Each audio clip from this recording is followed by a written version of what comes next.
Sans Jésus, mon ciel est voilé. Sans lui, tout pour moi semble dur. Sans Jésus, tout perd sa beauté. Le jour le plus clair semble obscur. Le chant des oiseaux n'est plus doux. Les fleurs ne peuvent m'égayer. Je veux Jésus-Christ avant tout. C'est lui seul qui peut me charmer. Avec ce sauveur bien-aimé, je veux demeurer constamment. Il change l'hiver en été. L'automne est un nouveau printemps.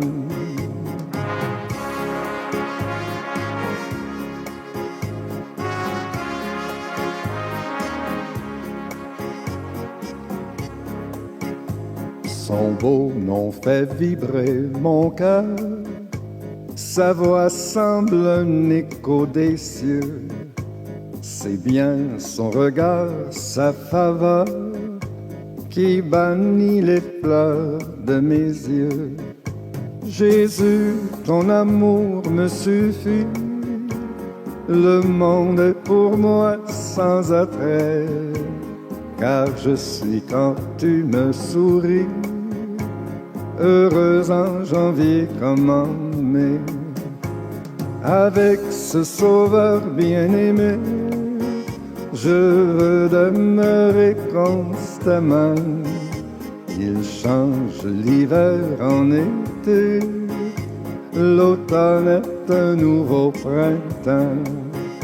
Avec ce sauveur bien-aimé, je veux demeurer constamment. Il change l'hiver en été. L'automne est un nouveau printemps.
Loué et remercié soit le Seigneur. Dans le psaume 112, le psalmiste dit, psaume 112, verset 1, Alléluia, heureux l'homme qui craint le Seigneur, qui prend plaisir à ses commandements. Oui, peut-être seulement ce verset. Je pense que si nous nous plongeons dans ce verset, il a beaucoup à nous dire. Heureux l'homme qui craint le Seigneur. Qu'arrivera-t-il à tous les autres qui ne craignent pas le Seigneur? Nous pourrions ainsi demander, Mais je pense que Dieu a un peuple, que Dieu a des hommes qui le craignent, qui se rassemblent devant lui avec crainte, avec respect, qui lui apportent l'honneur et la louange, qui trouvent une joie sincère dans ses commandements. Et vous savez, cela a toujours été le désir du Dieu vivant, que son peuple soit attentif à ses commandements. Je voudrais peut-être juste lire ce qui est écrit dans le prophète Jérémie, chapitre 11. Ici, Jérémie doit apporter ces paroles de la part de Dieu et les présenter au peuple en leur rappelant ce que Dieu lui avait demandé de faire. Il est dit dans Jérémie chapitre 11, au verset 1, il est dit: la parole qui fut adressée à Jérémie de la part du Seigneur était la suivante. Écoutez, verset 2, les paroles de cette alliance, et annoncez-les aux hommes de Juda, et surtout aux habitants de Jérusalem. Verset 3, et toi, dis-leur encore ceci. Ainsi a parlé le Seigneur, le Dieu d'Israël. Maudit soit quiconque ne se conforme pas aux dispositions de cette alliance. Verset 4. Que j'ai imposé à vos pères le jour où je les ai fait sortir du pays d'Égypte, de la fournaise de fer, en leur disant: obéissez à mes instructions et faites-les entièrement comme je vous le commande. Et vous serez mon peuple, et je serai votre Dieu. Ce sont des paroles précieuses. Et nous voyons ici qu'il a toujours été important d'apporter la gloire au Seigneur, d'être attentif à la parole et au commandement du Dieu vivant. Seuls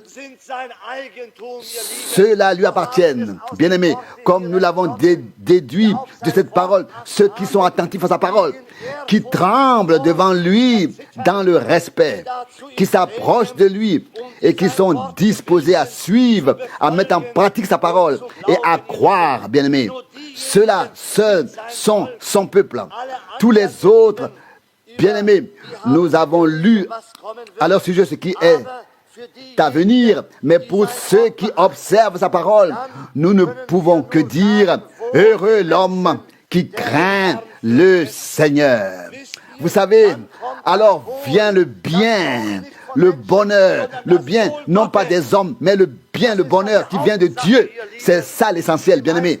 La plupart des gens ne cherchent que l'estime et le bien-être, peut-être auprès des hommes, mais le peuple de Dieu veut ce qui vient de Dieu. Et c'est ce que nous voulons, toi et moi. À quoi bon ce que les hommes disent, ce que les hommes font? Nous voulons ce que Dieu dit de nous. C'est ce que nous voulons. Et nous voulons l'écouter. Nous l'avons lu ici. Il ne s'agissait pas seulement de faire sortir le peuple de l'esclavage, de la forge, de la captivité. Non, il s'agissait pour Dieu qu'ils le servent, qu'ils écoutent sa parole. C'est ce que Dieu voulait. Et nous nous demandons: de quoi Dieu se préoccupe-t-il aujourd'hui, bien-aimés? Dieu veut-il qu'on ait seulement une apparence de piété, ou s'agit-il pour Dieu qu'on écoute ses instructions, sa parole, ses commandements qu'il nous a laissés pour nos jours? N'est-ce pas là même chose qu'en ces jours d'autrefois? C'est ce dont Dieu s'occupe en ces jours. Et seuls ceux-là sont le peuple de Dieu, bien-aimés. Les autres, bien-aimés, nous ne voulons juger personne. Nous ne sommes pas destinés à cela et nous ne sommes pas ici pour cela. Mais nous sommes là pour reconnaître ce que Dieu nous dit à nous, ce qu'il veut nous dire, et pour répondre à ses paroles. C'est ici que ces paroles nous sont si précieusement présentées. Et c'est ici qu'elles nous ont été si merveilleusement dites. Verset 5. Afin que je puisse tenir le serment que j'ai fait à vos pères, de leur donner un pays débordant de lait et de miel, comme c'est encore le cas aujourd'hui. Je répondis alors par ces paroles, oui, qu'il en soit ainsi. Amen, Seigneur. Oui, Amen. Il doit en être ainsi, bien-aimé. Dieu a voulu respecter l'alliance. Il a fait la promesse de les faire entrer dans le pays où coule le lait et le miel qu'il avait promis à leur père. Mais, bien-aimés, si nous regardons en arrière, nous voyons ce qui s'est passé. Ils ont tous péri dans le désert. Et pourquoi, bien-aimés? Parce qu'ils ont suivi leurs propres pensées, parce qu'ils ont suivi leur propre voix et n'ont pas écouté ce que Dieu disait. Mais ils ont commencé à murmurer, ils ont commencé à se plaindre et ils ont commencé à suivre leur propre voix. Mais Dieu a maintenu son alliance avec ceux qui lui avaient donné la foi, qui le croyaient réellement. Et ils ont pu entrer, ce sont ceux-là qui ont pu entrer dans le pays promis. Chers frères et sœurs, il en va de même de nos jours. Dieu maintient son alliance de nos jours aussi. Nous pouvons nous y fier. Et tous ceux qui écoutent sa parole en ces jours obtiendront le bien promis. Oh, quelle grâce glorieuse Dieu nous a accordée. Nous pouvons nous réjouir que Dieu ne soit pas un homme, mais que Dieu soit Dieu. Ce qu'il promet, il le tient assurément. Louange et action de grâce à son nom glorieux. Peut-être encore les 2 versets suivants des prophètes, puis nous prierons tout de suite. Verset 6, alors, le Seigneur me dit, fais connaître toutes ces paroles dans les villes de Juda et dans les rues de Jérusalem, en disant, écoutez les paroles de cette alliance et mettez-les en pratique. Verset 7, car j'ai averti vos pères depuis le temps où je les ai fait sortir du pays d'Égypte jusqu'à ce jour, toujours et encore avec la plus grande sincérité. Et je leur ai demandé d'obéir à mes instructions. Verset 8. Mais ils n'ont pas obéi et ne m'ont pas écouté, mais ils ont suivi chacun l'obstination de leur propre mauvais cœur. C'est pourquoi j'ai fait s'accomplir sur eux toutes les paroles de menace de cette alliance que je leur avais commandé d'observer, parce qu'ils ne les avaient pas pratiqués. Bien-aimés, si nous lisons encore ces versets, et nous les avons lus, c'est vraiment une triste chose. Ils ont bien entendu la voix de Dieu. Ils ont bien vu l'action de Dieu.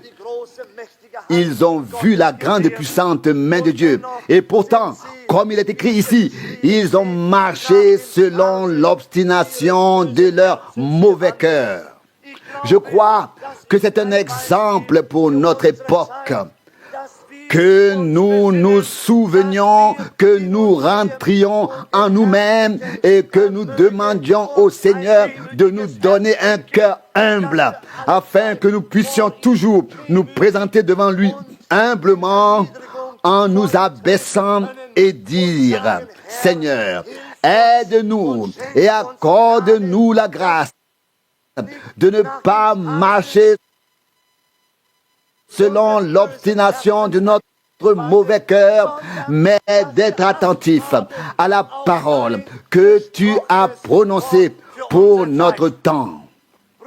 Frères et sœurs, je crois qu'en ce matin aussi, nous voulons demander à notre Dieu de nous accorder la grâce de continuer à écouter sa parole, de l'accueillir, la recevoir, de ne pas nous rebeller contre elle. Mais si nous ne la comprenons pas encore, de prier, de dire Seigneur, aie pitié de moi, ouvre-moi ta parole, ouvre-moi l'intelligence à ta parole, à la compréhension à ta parole, à tes promesses et à tout ce que tu veux dire, afin que je puisse donner mon intelligence à ta parole, ma compréhension à ta parole, et que je ne sois là que pour toi et que je puisse obéir comme ta parole le dit.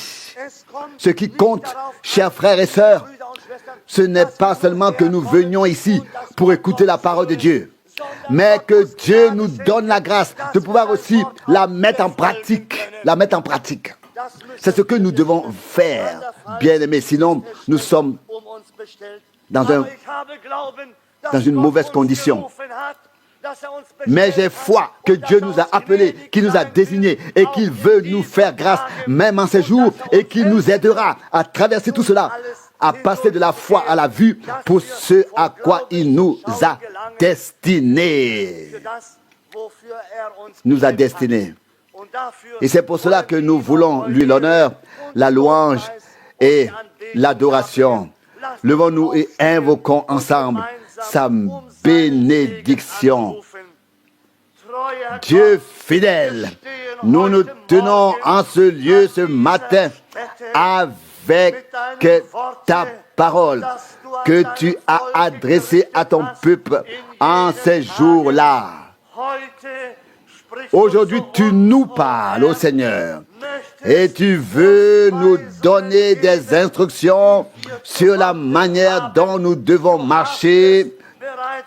Tu l'as déjà fait et tu veux continuer à guider ton peuple et à diriger ton peuple. Seigneur fidèle, je te prie d'ôter de nous tout ce qui s'oppose à ta parole et de nous donner la grâce, à moi et à nous tous, de l'accueillir dans un cœur fin et bon. Donne-nous des cœurs de chair, ô Seigneur, afin que nous puissions bouger cela, que nous puissions repasser cela dans notre cœur et que nous puissions, Seigneur, croire cela et que nous puissions le faire. Accorde la grâce à mon frère pendant qu'il apporte ta parole et accorde-nous la grâce pendant que nous pouvons l'entendre. Adoration à ton glorieux nom. Ô Seigneur, nous sommes si reconnaissants de ne pas avoir à écouter des fables humaines, mais de pouvoir avoir ta sainte et précieuse parole véritable, vraie, de la croire et de la suivre, de la mettre en pratique. Adoration à ton nom glorieux. Amen. Amen. Nous nous asseyons. Louange et merci au Seigneur. Nous tous qui étions ici hier soir, nous sommes encore reconnaissants aujourd'hui pour les heures merveilleuses que nous avons pu passer ensemble devant le Seigneur. C'est la première fois que j'ai entendu notre frère Helmut parler. Ce qu'il a dit était très fin, très bien. Dieu nous a abondamment bénis lors de la cérémonie qui a suivi ce mariage. Et nous avons pu nous rappeler à nouveau que nous avons été invités au grand festin des noces de l'agneau. Et nous savons que cela se rapproche. De plus en plus, le jour du retour du Seigneur est de plus en plus proche. Et nous en sommes reconnaissants. Reconnaissants, c'est avec joie que nous acclamerons le Seigneur quand nous monterons dans la gloire. Car nous serons toujours auprès de lui pour toujours. Et nous aurons oublié pour toujours ce qui était avant et nous ne nous souviendrons plus des conditions antérieures.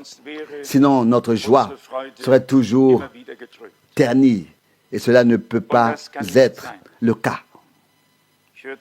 J'ai encore entendu ce matin une prédication de Frère Branham que j'aurais voulu traduire, mais elle est un peu adaptée à la fin de l'année et ne convenait peut-être pas tout à fait ici. Mais il y a fait une déclaration. Il disait, en tant qu'être humain, nous pouvons pardonner, mais pas oublier. Mais il dit que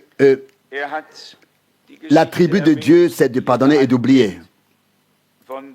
Il a mentionné l'histoire que vous connaissez tous, celle d'un vieux frère que sa fille avait fait venir de la campagne. Et ils avaient une fête à la maison et elle ne voulait pas que cet homme qui remerciait toujours le Seigneur à haute voix parce qu'il était submergé, interrompre cette fête. Elle dit donc, écoute, je vais t'amener là-haut, tu seras comme ça tout seul, sans être dérangé. Je vais te donner un livre de géographie.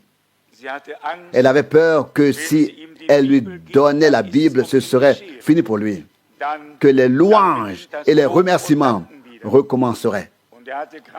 Et il venait de lire auparavant le passage de la Bible selon lequel Dieu a jeté nos péchés dans la mer, car c'est là qu'elle est la plus profonde. Michée 7, verset 19. Et maintenant, il lisait là dans ce livre, et ils avaient leur fête en bas, et lui, il était en haut. Puis il y a lu qu'on avait découvert dans la mer un endroit dont on ne pouvait absolument pas distinguer le fond. Oui, où on ne pouvait absolument pas saisir la profondeur. Sans fin, sans fond. Donc, sans fond. Et c'est là qu'il s'est souvenu du passage de l'Écriture et qu'il a pensé, c'est là que Dieu a jeté mes péchés. Ils ont tous simplement disparu, là où c'est le plus profond. Et soudain, il interrompt toute la compagnie et se met à louer, à crier de joie et à glorifier Dieu. Et sa fille monte en courant, gênée qu'elle était, et dit, écoute, qu'est-ce qui se passe? Je ne t'ai pas donné la Bible. Comment oses-tu élever la voix ici? Et qu'est-ce qu'il y a ici? Qu'est-ce qui se passe? Et puis, il lui a expliqué, bien-aimé, la parole de Dieu a tellement de choses à nous dire. Car ce qu'elle dit est vrai. Nous pouvons nous y fier. Et nous n'avons pas besoin de nous cacher avec ce que Dieu nous a donné. Mais nous pouvons le confesser en tout temps. Nous avons entendu des paroles graves. Je souhaiterais avoir fait l'introduction et laisser à Frère Rousse la deuxième partie. Ce sont des paroles très sérieuses que nous avons entendues. Une alliance de Dieu avec son peuple est quelque chose de merveilleux. Mais cela nous engage aussi. C'est un contrat que Dieu a conclu avec son peuple. Et ce contrat a toujours deux parties. Les deux doivent être d'accord avec le contrat. Dieu l'a rédigé et nous devons approuver ce contrat d'alliance. Et il est vrai que Dieu traitera ceux qui ont rompu son alliance pire que ceux avec qui une alliance n'a jamais été établie. Les personnes qui n'ont jamais entendu la parole de Dieu seront mieux loties que celles qui l'ont entendue 1000 fois mieux qu'une fois et qui ne l'ont pas mise en pratique. Et il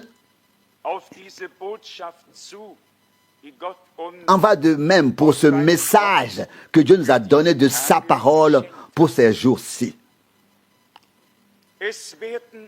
Tous ceux qui ne l'ont jamais entendu seront mieux lotis par rapport à ceux qui l'ont réformé et retourné dans tous les sens et qui l'ont vilipendé jusqu'à le rendre méconnaissable.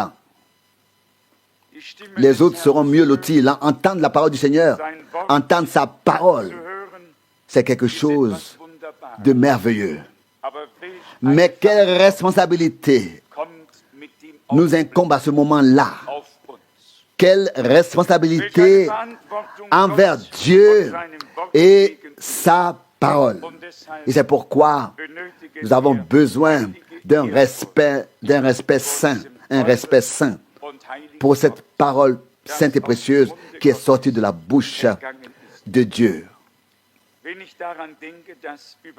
Quand je pense que l'on traduit, je compatis avec ceux qui traduisent, car je sais combien c'est difficile. Dans une autre langue, certains passages de la Bible sont même exprimés différemment. Et il n'est pas toujours facile de le rendre tel qu'il est présenté dans la première langue. J'espère que frère Kupfer et celui qui traduit aura de la patience avec nous et que nous serons bénis ensemble. Je n'ai lu que très brièvement Jérémie 14. Et là, Dieu a presque prononcé un jugement sur ses lèvres.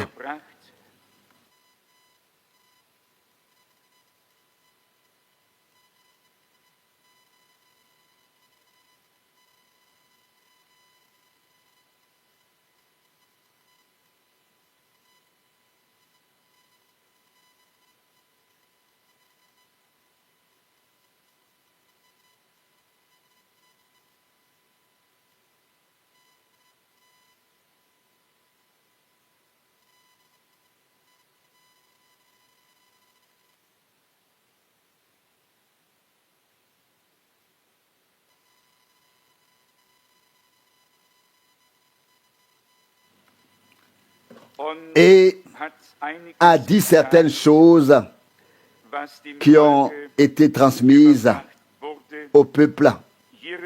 Jérémie 14, à partir du verset 11.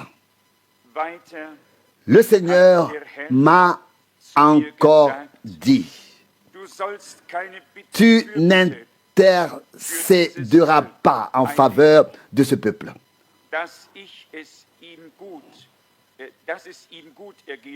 pour qu'il soit heureux. Verset 12. S'ils gênent, je n'écouterai pas leurs supplications. Et s'ils offrent des holocaustes et des offrandes, je ne les recevrai pas favorablement. Au contraire, je les exterminerai par l'épée, par la famine et par la peste. Verset 13. Alors je dis, ô Seigneur, mon Dieu, voici que les prophètes leur disent, vous ne verrez pas l'épée et la famine ne vous atteindra pas. Non, je vous donnerai un salut durable en ce lieu. Verset 14. Alors le Seigneur me répondit, c'est le mensonge que les prophètes prophétisent, et cela en mon nom. Je ne les ai pas envoyés.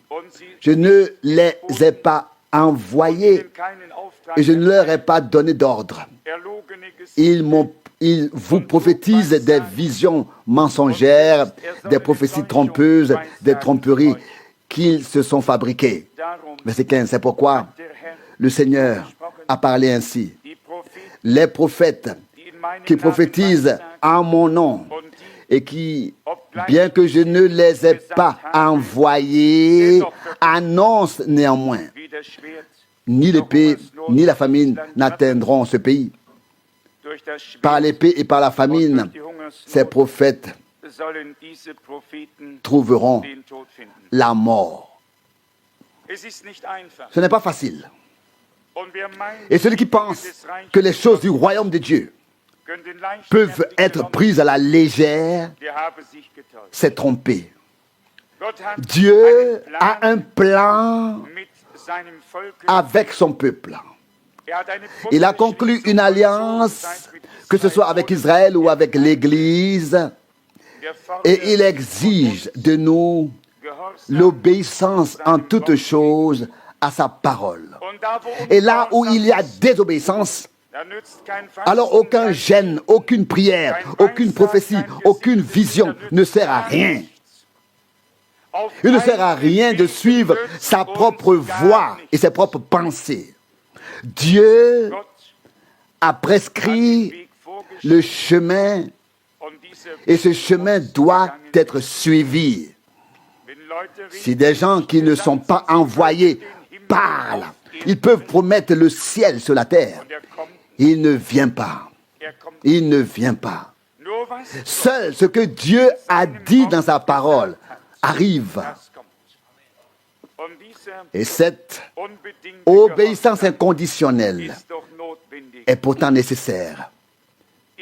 Dans Jérémie chapitre 12, seulement la deuxième partie du verset 2, Jérémie 12, la deuxième partie du verset 2, donc Jérémie 12, 2b, tu es près d'eux selon leur bouche, mais loin de leur cœur. Les choses peuvent être portées à la bouche, mais sont-elles dans le cœur? Dieu peut-il mettre sa parole au plus profond de nous? Nous l'avons déjà entendu. Le Seigneur a donné des instructions pour qu'elles soient suivies. Et prenons quelques exemples de l'Ancien Testament, à partir desquels nous verrons que la bénédiction de Dieu repose sur ceux qui ont suivi ses instructions, qu'il n'a jamais fait défaut. Et cela s'accompagne de la pensée et de l'effet que nous pouvons croire que le Seigneur est toujours encore le même aujourd'hui. Nous lisons le chapitre 6 de la Genèse. Genèse chapitre 6. Ici, je m'intéresse à la seule pensée qui doit être soulignée, à savoir que Dieu se soucie de nous, que nous ne lui sommes pas indifférents. Pour la résumer en une phrase, Dieu est responsable de nous. Dès l'instant où il s'est adressé à nous, où il nous a appelés et élus, il a assumé cette responsabilité. Dans la Genèse, au chapitre 6, la construction de l'arche nous est décrite. Et c'est peut-être parce que l'épître de Pierre parle du baptême que je le lis. Celui-ci, en référence à l'eau, vous sauve de la même manière qu'à l'époque par rapport à l'arche dans laquelle les hommes sont entrés et sont ensuite restés en sécurité et préservés. 1 Pierre 3, 20. Noé était un homme très simple. Il n'était pas un spécialiste de la direction dans laquelle son ordre était orienté. Mais Dieu a pourvu à tout, fondamentalement à tout. Il a donné des instructions précises sur la manière de construire, sur les moyens de construire, sur la répartition. Il a donné des instructions précises. Il a indiqué en détail comment tout cela devait être fait. Et ensuite, il a veillé à ce que, lorsqu'il a vu que l'arche devait être construite en bois de sapin, verset 14, le bois doit être là. Alors, ensuite, Dieu fait en sorte que son ordre puisse être exécuté. Genèse 6, 14. Alors, il n'y a alors plus besoin de s'inquiéter pour cela, car Dieu a une vue d'ensemble. S'il dit que l'intérieur et l'extérieur du bateau doivent être revêtus ou enduits de poids, ou comme le dit ici la traduction de résine de terre, alors il veille à ce que le matériau soit là, car il a donné le commandement. Et si ce n'était pas là et que Dieu l'a dit, alors ce serait là quand même. Comprenez-vous ce que cela signifie? Et s'il n'y avait pas eu de forêt dans laquelle on aurait dû ou pu aller chercher le bois de sapin, et si Dieu dit que c'est ainsi qu'il faut construire, il fait pousser les sapins pendant la nuit. Parce qu'il est Dieu. Il s'occupe de tout. S'il donne un ordre, il donne un commandement et dit, c'est ainsi qu'il faut faire, et qu'il se trouve un homme prêt à faire ce que Dieu a dit, alors le matériel sera là. Ensuite, les gens seront là. Puis tout sera exécuté exactement selon les mesures exactes. Dieu a aussi donné les dimensions. Il a dit où devait se trouver la fenêtre, comment devaient être les étages, les différentes pièces. Tout a été annoncé. Qu'est-ce que c'était? Dieu a un concept. Il a un plan. Et ensuite, il révèle son plan, son projet à ses serviteurs, les prophètes. Et alors, par l'Esprit, ils ont une compréhension de ce que Dieu veut exécuter et faire.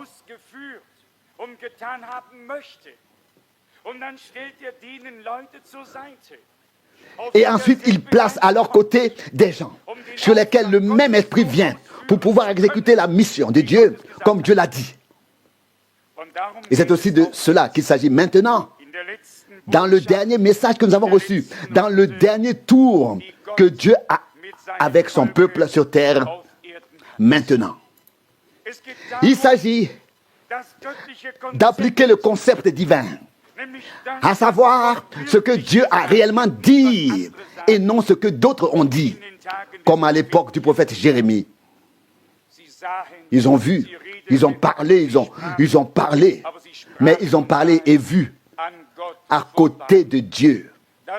La parole du Seigneur avait été adressée à Jérémie et non à tous, et non à tous les autres qui avaient parlé. Et ne devait parler que celui à qui le Seigneur avait vraiment parlé. Tout était là. Et par cette exécution, Dieu a dit clairement, Noé a trouvé grâce auprès du Seigneur. Des hommes destinés à être édifiés église du Dieu vivant sur le fondement très saint de la foi qui a été posé depuis longtemps et pas seulement maintenant. Et permettez-moi de le dire clairement. Frère Branham n'est pas allé au-delà du fondement biblique. Il était destiné à déblayer les décombres et tout ce qui s'était effondré dessus afin de remettre les choses en ordre, hein?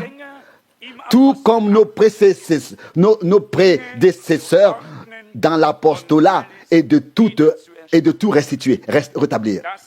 Cela, c'était la tâche à accomplir et nous devons nous y tenir. Si nous construisons, nous devons construire selon les instructions divines.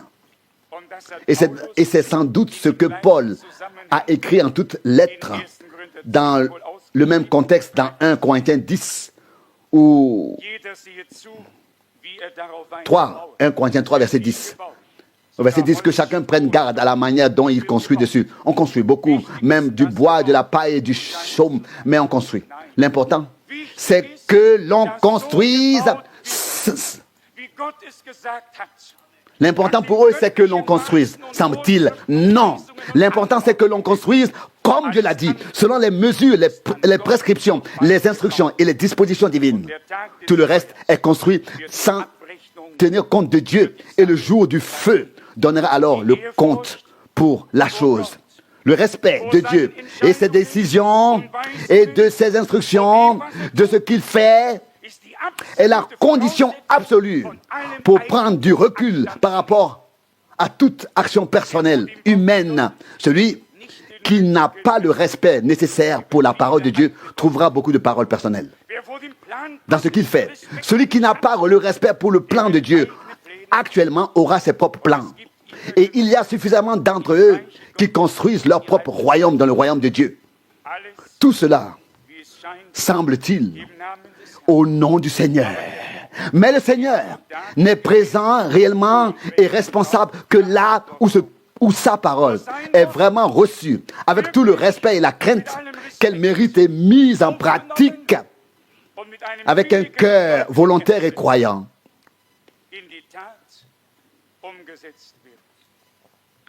Noé avait trouvé grâce auprès de Dieu. C'est avec Noé que Dieu a conclu l'alliance. Il lui a dit ce qu'il devait faire. Et le dernier verset de Genèse 6 en dit long. En dit long. Verset 22. Et Noé le fit. Il fit tout exactement comme Dieu le lui avait ordonné. Passons à Exode 16. Exode 16, verset 4. Il est dit ici,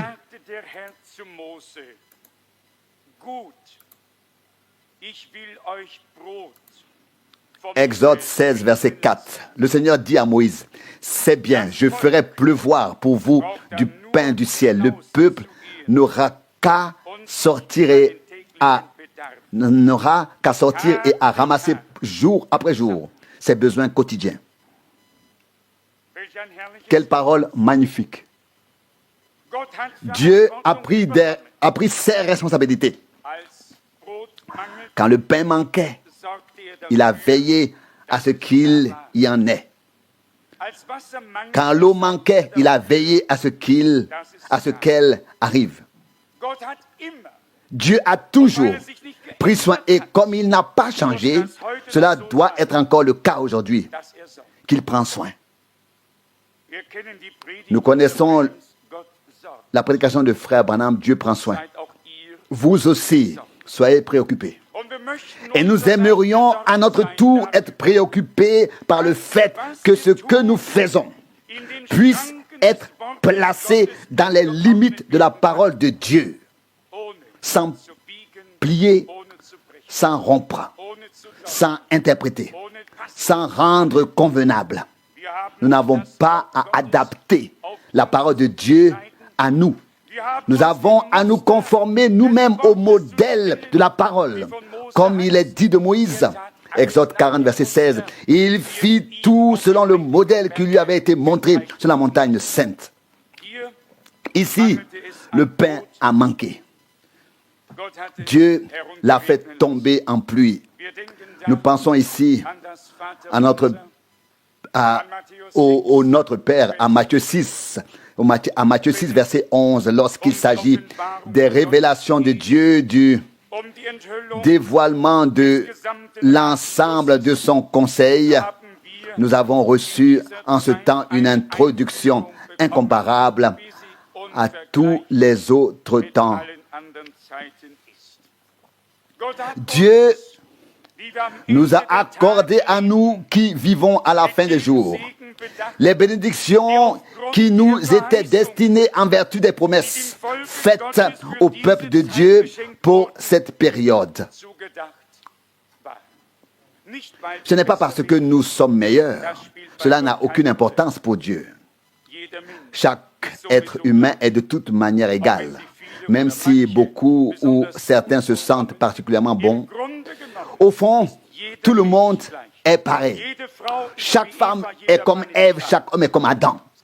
Il n'y a pas de différence. Aux yeux de Dieu, nous sommes tous égaux. Mais Dieu nous a fait des promesses et nous les acceptons avec reconnaissance. Il nous a introduits dans son plan par une révélation prophétique. Par une révélation prophétique, il nous a offert cela. Il y a toujours eu des hommes à qui Dieu pouvait donner des instructions. Et ils ont exécuté ce qu'il leur disait. Exactement selon la mesure. Vous pouvez lire les mesures partout. Les dimensions. Que ce soit chez Moïse ou plus tard chez que ce soit chez Noé d'abord ou plus tard chez Moïse, lorsqu'il a fait construire le tabernacle et ce qu'il devait faire, tout a toujours été exécuté comme Dieu l'avait dit dans Exode 19. Nous lisons une parole qui nous rappelle celle que nous avons entendue en introduction. Exode 19 du verset 5. Et maintenant, si vous obéissez de bon cœur à mes instructions, et si vous gardez mon alliance, vous serez ma propriété particulière parmi tous les peuples. Car toute la terre m'appartient. Verset 6, et vous serez pour moi un royaume de sacrificateurs, un peuple saint. Dieu dit à moi toute la terre, à moi toute la terre, toutes les peuples, toutes les nations m'appartiennent. Mais vous, mon peuple, vous, choisi par Abraham,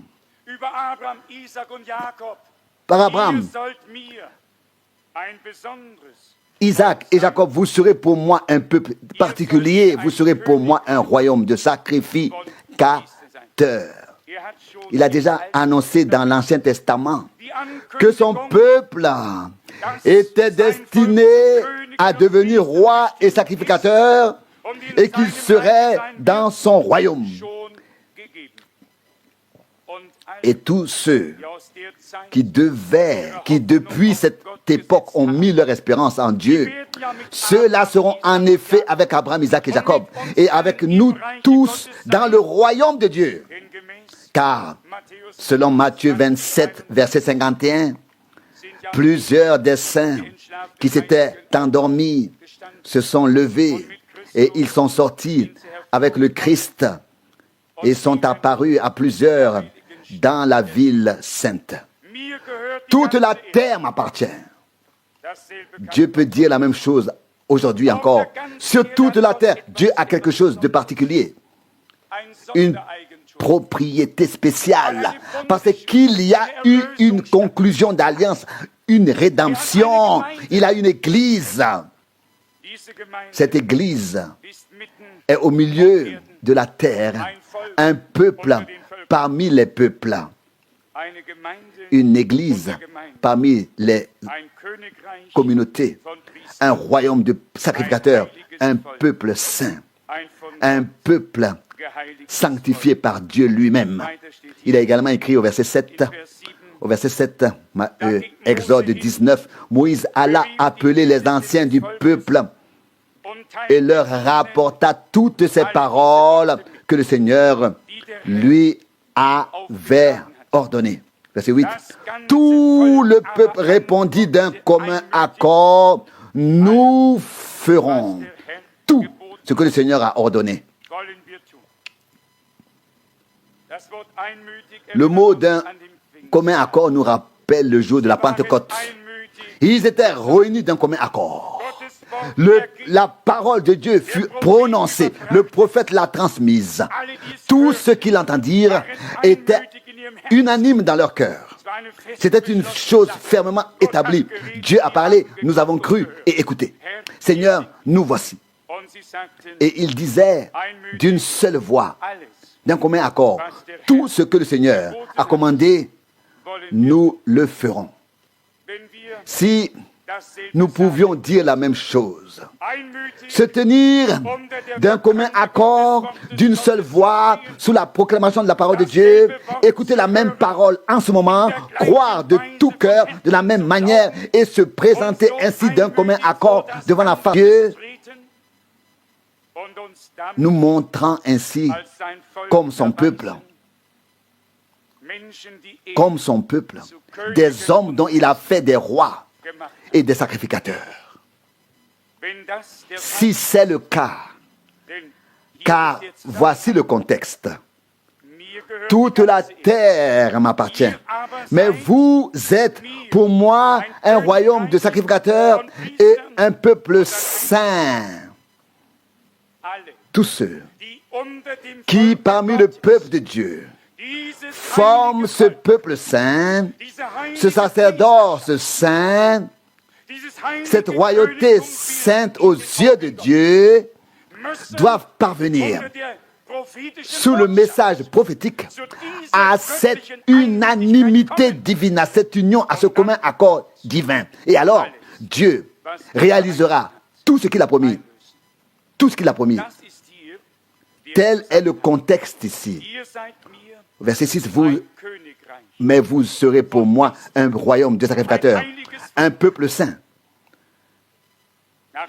Après que ce peuple saint, ce royaume de sacrificateurs ait entendu les paroles de Dieu, ils ont répondu d'une seule voix, d'un commun accord.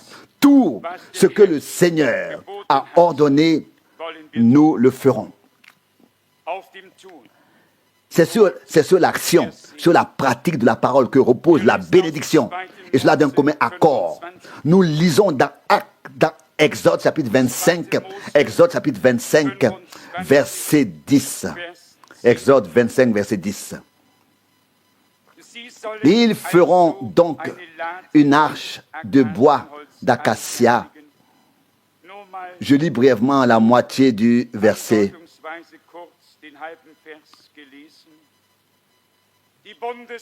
L'arche d'alliance et tout ce qui devait être fait a été fait exactement selon les instructions que Dieu avait données.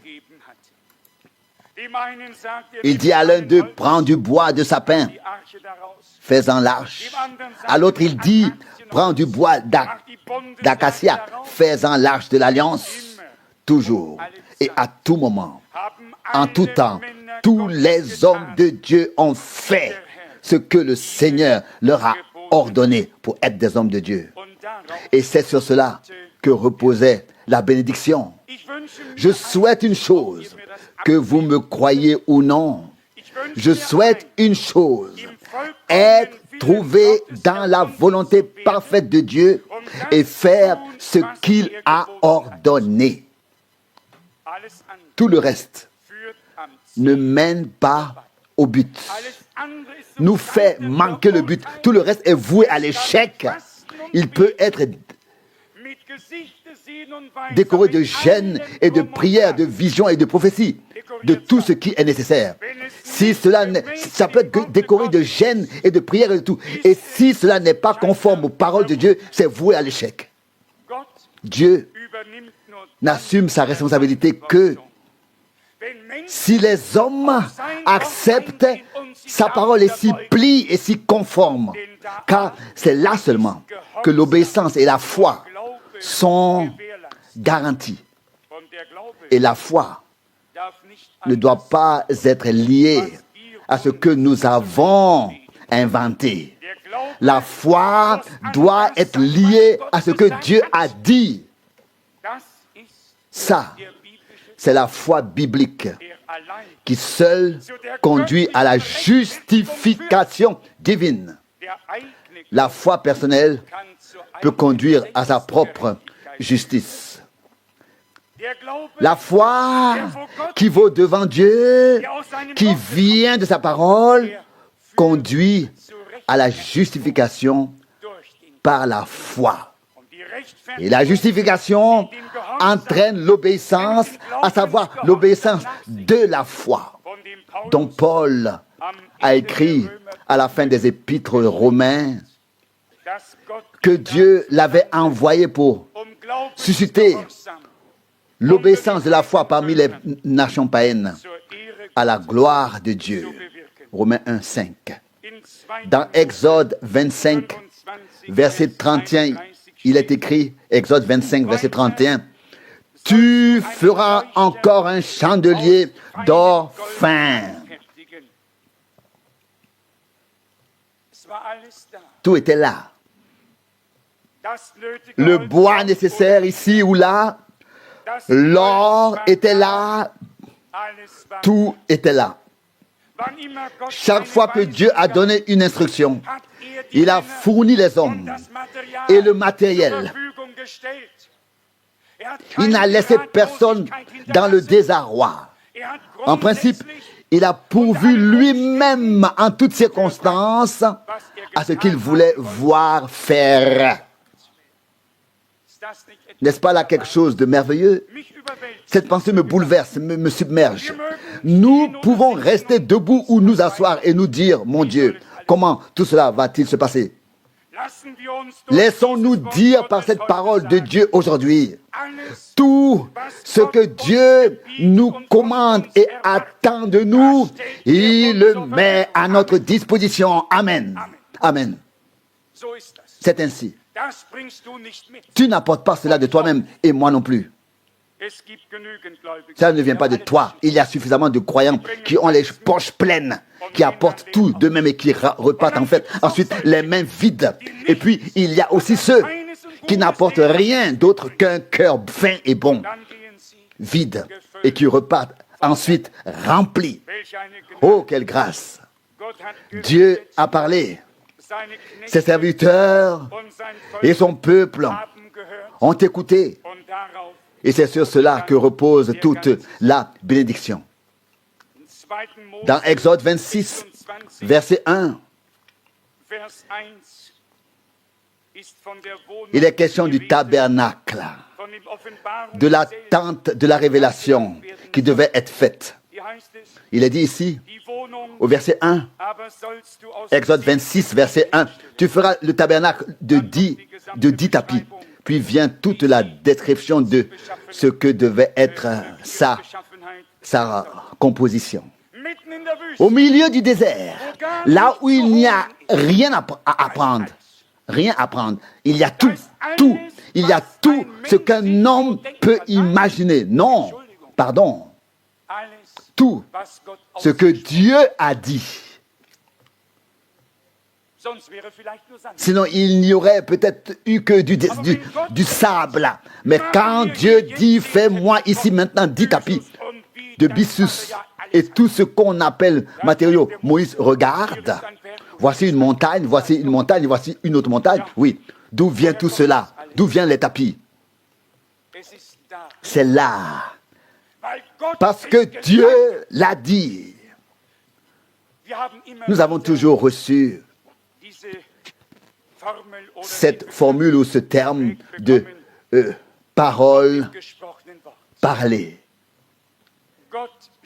Dieu dit des choses, la parole prononcée, Dieu dit des choses qu'il veut voir se réaliser. Il a les gens et le matériel. Et cela se passe comme il l'a dit. Personne ne se précipite sans réfléchir pour se procurer les choses. Elles sont là. Vous pouvez vous y fier. Il est écrit ici dans Exode, chapitre 26, verset 7 maintenant. Exode 26, 7. Tu feras aussi des tapis de poils de chèvre pour servir de couverture au tabernacle. Cela aussi était là. En principe, tout. Vous pouvez continuer à lire. Le verset 14 dit, tu feras encore pour le toit de la tente une couverture de peau de bélier teinte en rouge et par-dessus une autre couverture de peau de lamentin. Eh bien, j'aimerais aussi être dans le désert de sable isolé et pouvoir ensuite travailler les peaux de lamentin dans le désert. Ce serait une belle chose.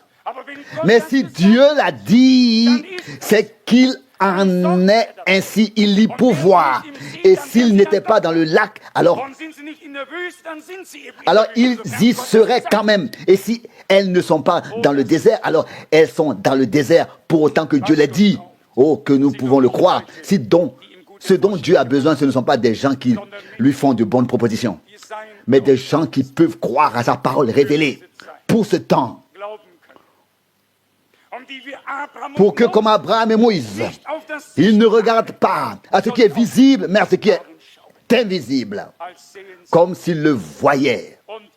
Ils pouvaient lui faire confiance en sachant qu'il fera toutes les choses qu'il veut voir faites, qu'il veillera lui-même à ce que les bonnes personnes et tout le matériel soient là au bon moment.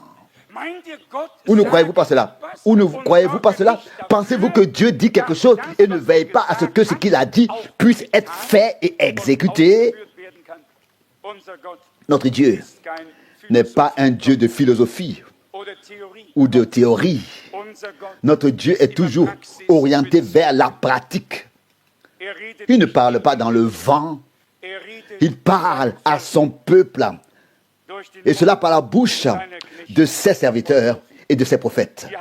Nous avons ici de magnifiques exemples d'hommes qui ont suivi les instructions de Dieu. On suivi les instructions. Nous ne pouvons maintenant formuler qu'un seul souhait. Seigneur, fais-nous connaître tes voies et donne-nous tes instructions afin que nous puissions les mettre en pratique et les exécuter. C'est tout ce dont nous avons besoin. Un cœur obéissant dans la foi en Dieu et en sa sainte parole et une confiance telle que celle d'Abraham lorsqu'il devait offrir Isaac en sacrifice, qu'il pouvait dire à ses serviteurs: restez ici, mon fils et moi allons adorer, puis nous reviendrons. Et il savait parfaitement qu'il devait l'offrir en sacrifice d'holocauste sur l'autel. Il croyait que Dieu lui avait fait la promesse de bénir par Isaac toutes les nations. Bénir les générations de la terre. Il croyait donc que s'il l'offrait en sacrifice, Dieu le ressusciterait d'entre les morts, ici et là. Et c'est-à-dire ici et là-bas. Et qu'ils reviendront, et qu'ils reviendraient tous deux ensemble. Nous sommes les fils d'Abraham, n'est-ce pas? Fils d'Abraham. Frère Branham a utilisé cette expression dans un sermon. Abraham croyait Dieu. Il prit là les 25 ans et dit: nous prétendons être la semence d'Abraham et nous ne pouvons pas croire Dieu pendant 25 minutes. Nous avons chanté: oh, que tu pourrais croire. Quoi? Ne crois pas en moi ou en toi, mais en la parole de la promesse divine. Crois que Dieu a déjà fourni le pays, les gens, le matériel et tout ce qui va avec. Jéhovah Jireh, le Seigneur pourvoit. Le Seigneur pourvoit. Vous savez, quand Abraham a entendu la voix d'en haut, sa main était levée, le couteau dans sa main pour descendre. Et la main reste en haut, parce que la voix vient d'en haut. Abraham. Et telle est sa main élevée, comme ça. Ne fais pas de mal à ton fils. J'ai vu ton obéissance. Il regarda autour de lui et voici que le bélier, le mouton mâle, était pris dans les fourrés avec ses cornes. Et là aussi, frère Branham dit: s'il n'avait pas été là-bas, Dieu aurait fait en sorte qu'il soit là-bas. Un symbole de Jésus-Christ, notre Seigneur. Un symbole de l'agneau de Dieu qui a été offert à notre place à Golgotha. Nous aurions tous dû subir la mort de cette manière, mais nous avons soudain réalisé qu'il l'avait fait à notre place. Il a pris notre place. Il a fait pour nous. Combien de temps allons-nous tourner en rond et remettre sans cesse sur le tapis la question de notre pardon? Aussi vrai que Dieu est vivant et que Jésus-Christ est mort, tes péchés et les miens ont été expiés et pardonnés lorsque le sang a coulé à Golgotha. Dieu était en Christ et a réconcilié le monde avec lui-même. Et c'est ce que nous croyons. Celui qui ne croit pas cela fait de Dieu un menteur et traînera toujours les choses avec lui sans jamais connaître la joie de la justification divine et la paix de Dieu qui est supérieure à toute la raison des hommes. C'est une chose de chanter le cantique 300 de nos livres de cantiques.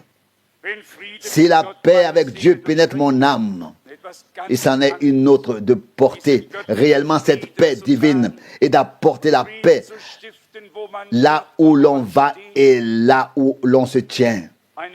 C'est une toute autre chose. L'un peut être un chant, l'autre une réalité. Mais si les paroles et les actes, le chant et la prédication, la vie et la parole, si tout cela concorde, alors nous avons la paix avec Dieu. Et cela par notre Seigneur Jésus-Christ. Alors nous avons le pardon. Alors nous avons la grâce. Alors nous avons le salut. Je peux vous demander, qu'est-ce que nous n'avons pas alors? Dieu ne devrait-il pas nous donner tout cela avec lui? Romains 8, 32. Il l'a fait. Acceptons-le par la foi. Nous ne devons nous soucier de rien d'autre que de croire. Dieu, de nous considérer comme un peuple, comme son peuple saint, de rois et de sacrificateurs. Et nous sommes humiliés lorsque nous prenons conscience de la grâce qui nous a été accordée. Et alors, la reconnaissance naît dans nos cœurs. La reconnaissance pour ce que Dieu a dit dans sa parole. Lisons Exode 28. Exode 28, verset 3. Exode 28, verset 3. Exode 28, verset 3. Consulte donc tous les hommes de talent que j'ai remplis d'un esprit de talent.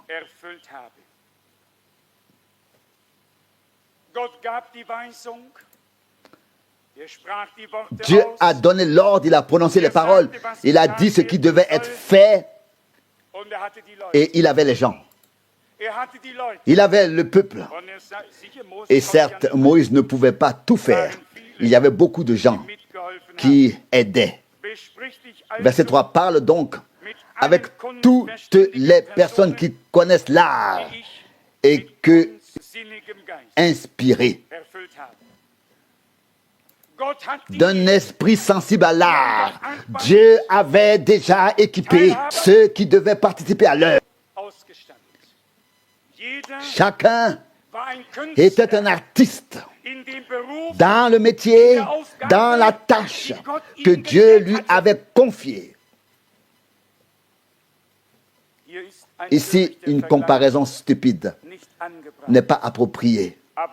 Mais Dieu ne mettra pas des bons à rien ou des gens qui ne savent rien à l'un de ses travaux. Il équipera et il donnera la sagesse et l'intelligence pour que ce qu'il a ordonné puisse être exécuté. Et cela à la lettre. Qu'est-ce que tout cela a à nous dire aujourd'hui? Beaucoup, beaucoup pour moi. Et j'espère pour nous tous. Si quelqu'un pense qu'il peut venir et qu'il a déjà toutes les capacités, il n'est pas à sa place, je vous dis, devant Dieu, auprès de Dieu. Mais si le choix de Dieu se porte sur nous et qu'il nous appelle réellement, alors tous ceux qui ne savent rien et tous ceux qui ne savent rien, qui ne peuvent rien, viendront et Dieu les éclairera. Dieu les équipera. Dieu donnera ce qui est nécessaire à la tâche qu'il a fixée pour qu'il puisse l'accomplir. Verset 3 parle donc avec toutes les personnes qui connaissent l'art et que j'ai inspiré d'esprit sensible à l'art.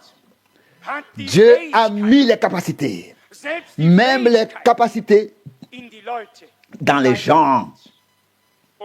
Et tout d'un coup, il y avait un homme qui n'avait aucune idée. Et tout d'un coup, il a pris les choses en main. Et peut-être l'autre outil dans l'autre main. Et c'est là que les miracles se succédaient. Les miracles se succèdent. C'est là que cela se manifeste grâce à des gens que Dieu a désignés. J'ai failli dire exécutés. Et qui n'avaient auparavant aucune idée de ce qu'était un son de cloche. Soudain, tout était différent parce que Dieu avait parlé. Dieu avait un programme, un projet. Et il a dit, Moïse, tu es ici. Le peuple est ici. Mets-toi maintenant au travail. Les gens auxquels tu t'adresses, je les ai déjà dotés de compétences. Tout se déroula dans l'harmonie et la beauté. Notre Dieu est un Dieu merveilleux. Il peut transformer d'un seul coup des gens qui n'ont aucune idée en hommes de Dieu, des hommes de Dieu. En ce moment, je ne peux pas penser à un meilleur homme que Saul de Tarse. Il avait beaucoup d'idées, de connaissances, mais pas sur ce que Dieu voulait. Il avait une grande connaissance de l'érudition et encore de l'érudition et encore de l'érudition. Mais soudain, celui qui a un plan lui est apparu et il l'a pris pour collaborateur. Il a établi, et Paul l'a exprimé plus tard ainsi. Quand il a plu à celui qui m'a mis à part dès le ventre de ma mère de manifester en moi son fils. Galates 1,15. Ce n'était plus alors la capacité de Paul, mais la puissance de Dieu. Ce n'était pas Moïse, ce n'était pas Noé, ce n'était pas tous ces hommes qui auraient pu dire plus tard, regardez, nous avons quand même réussi à faire une belle chose. Ils étaient eux-mêmes surpris, ils étaient eux-mêmes stupéfaits, étonnés de ce qu'ils avaient soudain reçu par inspiration et par leur habileté manuelle. Il en va de même pour nous tous. Nous ne venons pas ici avec toutes nos capacités. Nous venons ici parce que Dieu nous a appelés. Alléluia. Nous venons ici pour être équipés. Je te le dis. Dieu accordera la réussite aux plus pauvres des bricoleurs. Car il opère les deux, le vouloir et le faire. Avec Dieu, toutes choses sont possibles. Le Seigneur lui-même a placé la compréhension de tout ce qui doit être fait dans les hommes qui doivent le faire. L'un d'eux devait faire les tapis. Soudain, il avait toutes les idées nécessaires. Il avait toutes les dimensions, toutes les couleurs, tous les différents matériaux. Il avait tout. Tout était là. Aucun surveillant n'était nécessaire. L'autre devait fabriquer le chandelier d'or. Le chandelier d'or. À quoi ressemble-t-il? À quoi ressemble-t-il?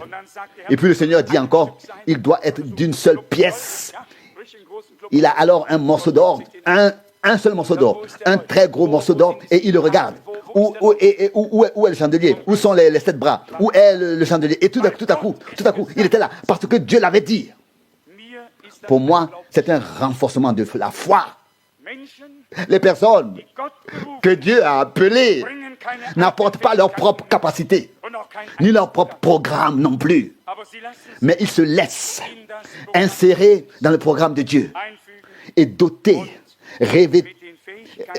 des capacités nécessaires pour que chacun puisse accomplir de manière professionnelle et appropriée la tâche que Dieu lui a confiée. Peut-être juste un rapide extrait d'Exode 28, du verset 15. Exode 28, du verset 15, est la description du bouclier pectoral. Le verset 17 dit alors: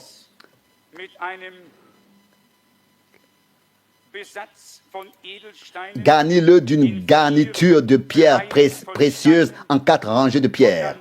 Puis alors, sont toutes énumérées. Alors, elles sont toutes énumérées. Tout était là. Il y avait des pierres précieuses. Il y avait de l'or. On pouvait faire des tapis. Il y avait des pots de lamentin. Oui, je vous le demande. Qu'est-ce qui n'était pas là? Tout. Ce qui était dans le concept de Dieu, dans son plan, tout était là. Tout le matériel. Les gens étaient là, parce que Dieu était là, parce que sa parole était là, parce que son peuple était là, parce qu'il avait fait les promesses. Que Dieu ouvre mes yeux et les tienne, et qu'il nous arrache à l'incrédulité dans laquelle nous ne faisons qu'errer et nous donner des maux de tête pour savoir comment les choses vont se passer. Dans la foi, nous voyons une épouse appelée à sortir, une épouse purifiée, une épouse sanctifiée, une épouse parée. C'est ce que Dieu a dit. Je vous le demande aujourd'hui. Fournira-t-il tout le matériel nécessaire? Est-ce qu'il donnera fondamentalement tout ce dont nous avons besoin? Je vous le dis, il l'a déjà donné. Il y a veillé. Nous trouvons ici de nombreuses instructions. Nous l'avons entendu dans la parole d'introduction. Exode 19, verset 5. Et maintenant, si vous obéissez de bon cœur à mes instructions, et si vous gardez mon alliance, vous serez ma propriété particulière parmi tous les peuples. Nous trouvons ici un grand nombre d'exemples dans lesquels les instructions de Dieu ont été observées et la bénédiction de Dieu reposait sur eux. Les 12 pierres précieuses étaient là, où je crois qu'il y avait 12 rangées, 4 rangées, 3 pierres chacune. Dieu s'occupait fondamentalement de tout. Peut-être que les 3 même étaient dans une rangée, c'est possible. Ça n'a pas d'importance. En tout cas, il y avait en principe tout ce que Dieu avait prévu dans son plan. Et ce qu'il a ordonné de faire a été exécuté tel qu'il l'a ordonné. Dieu aurait-il changé quelque chose? Que cela soit lointain de sa manière de faire. Jésus-Christ reste le même, hier, aujourd'hui, et éternellement. Il achèvera en nous tous l'œuvre qu'il a commencée. Il n'y a pas d'autre chemin que ce chemin de Dieu-là. Reconnaissons aujourd'hui, prenons à cœur et croyons que Dieu a un peuple de rois et de sacrificateurs, des premiers-nés, ou bien alors une troupe de premiers-nés destinée à participer à l'enlèvement. Elle sera unie sous la proclamation de la parole de Dieu. Elle sera témoin de la manière dont Dieu fera les différentes choses qui restent à faire. Non pas par un enseignement, non pas par une connaissance, mais lorsque l'heure de Dieu sonnera, les choses dont il a parlé seront néanmoins une réalité. Est-ce que l'un de ces hommes a erré en parlant de ces choses ou s'est-il mis à l'œuvre? S'agissait-il de théorie? Non, pas du tout. Était-ce une interprétation? Non. Qu'est-ce que c'était? Réalité divine parmi le peuple de Dieu à l'heure que Dieu avait fixée. L'heure prévue. Il en sera de même maintenant. Absolument rien n'a changé chez Dieu. Encore un seul verset. Chapitre 28. Exode 28, verset 36. Tu feras ensuite une lame frontale en or fin et tu y graveras au moins d'un ouvrage de graveur les mots consacrés au Seigneur. 3 mots consacrés au Seigneur. Il me suffirait. Il me suffirait. Consacré au Seigneur. Là où Dieu parle, là où il trouve des hommes qui lui donnent foi et des hommes qu'il peut équiper, revêtir pour assumer les tâches. Et là où il y a un peuple de rois et de sacrificateurs, il y aura aussi tout à coup un bandeau, comme il est écrit ici, qui devra être mis sur le front et sur lequel sera alors gravé les paroles consacrées au Seigneur.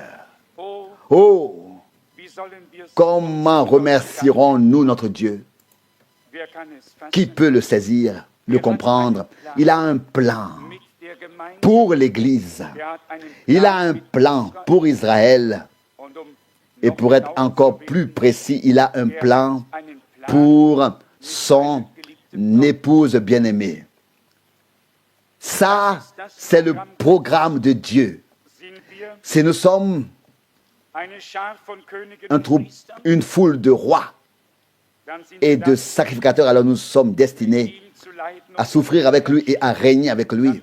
Alors nous sommes classés parmi ceux qui font partie de l'Église épouse. Et alors il est écrit sur nous, consacrés au Seigneur. Nous sommes les consacrés de Dieu. Vous pouvez penser dans l'incrédulité, mais j'ai à parler dans la foi. Nous devons choisir, nous devons décider si nous voulons penser dans l'incrédulité ou si nous voulons parler dans la foi. Celui qui ne croit pas Dieu, et là je me répète en fait, lui fait de lui un menteur, en fait un menteur. Mais celui qui croit ne sera pas confondu. Citez-moi un cas où des gens ont été confondus en se laissant conduire dans la volonté de Dieu. En se laissant conduire dans la volonté de Dieu. Conduire. Recevez-le aujourd'hui. Acceptez-le aujourd'hui. Consacré au Seigneur. Mis à part. Appelé à sortir. Destiné à contempler la gloire de Dieu. Le même Dieu de Moïse est notre Dieu aujourd'hui. Et lorsque frère Branham a été appelé, l'ange du Seigneur lui a dit, comme 2 signes ont été donnés à Moïse, ainsi 2 signes te seront donnés. La même colonne de feu qui était avec Moïse et qui est apparue plus tard à Paul a été avec frère Branham. Heureux l'homme qui n'ajoute rien aux paroles de la révélation divine et qui n'en retranche rien. Et il y en a qui le disent tout haut. Oui, vous êtes quand même là-bas, où le Seigneur s'est arrêté en 1965. Eh bien, je voudrais le dire comme suit. En ce qui concerne la prédication, nous sommes et nous resterons là. Et pour cela, je voudrais que vous disiez tous Amen. En ce qui concerne la prédication, nous sommes et restons là. Nous arrêtons là où Dieu s'est arrêté.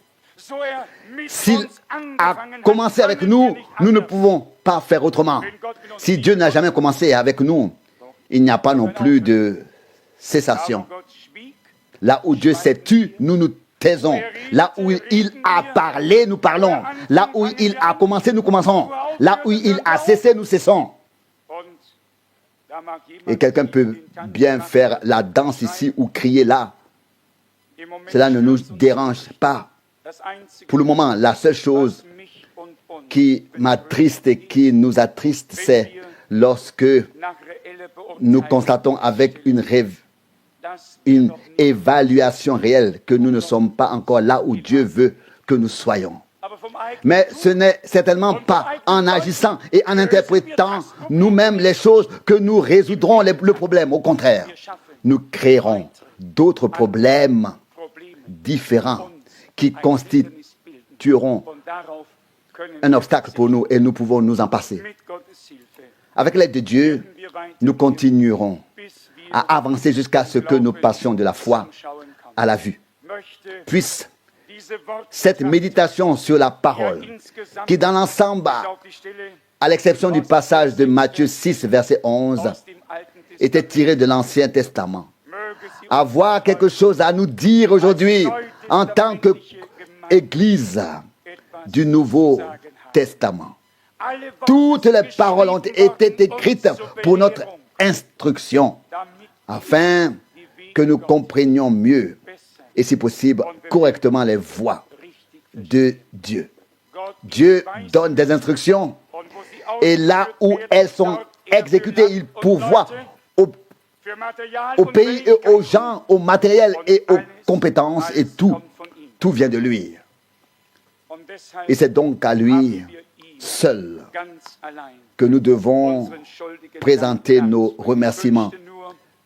Je souhaiterais seulement que l'Esprit de Dieu puisse vraiment transfigurer pour chacun ce que nous avons observé aujourd'hui à partir de cette parole. Dieu prend soin, il ne tarde pas. Il a déjà préparé tout ce qu'il a ordonné ou exigé dans sa parole. Tout est déjà prêt. Pouvons-nous tous le croire? Amen. Amen. Levons-nous pour remercier le Seigneur. Je te remercie pour ta sainte et précieuse parole, pour tous les exemples dans lesquels nous avons vu ta fidélité et ta sollicitude. Tu avais des gens sur terre auxquels tu pouvais t'adresser, que tu pouvais intégrer dans ton plan, auxquels tu pouvais donner des instructions. Seigneur, c'était alors un peuple de rois et de sacrificateurs consacrés au Seigneur. C'est ce qui était écrit sur leur front. Seigneur, tu as une troupe scellée, une troupe élue, qui te croit, qui a reçu ta parole, qui devient une partie de ce que tu as prévu. Et nous aussi, nous serons encore étonnés de la grâce que tu révéleras parmi ceux qui te sont consacrés.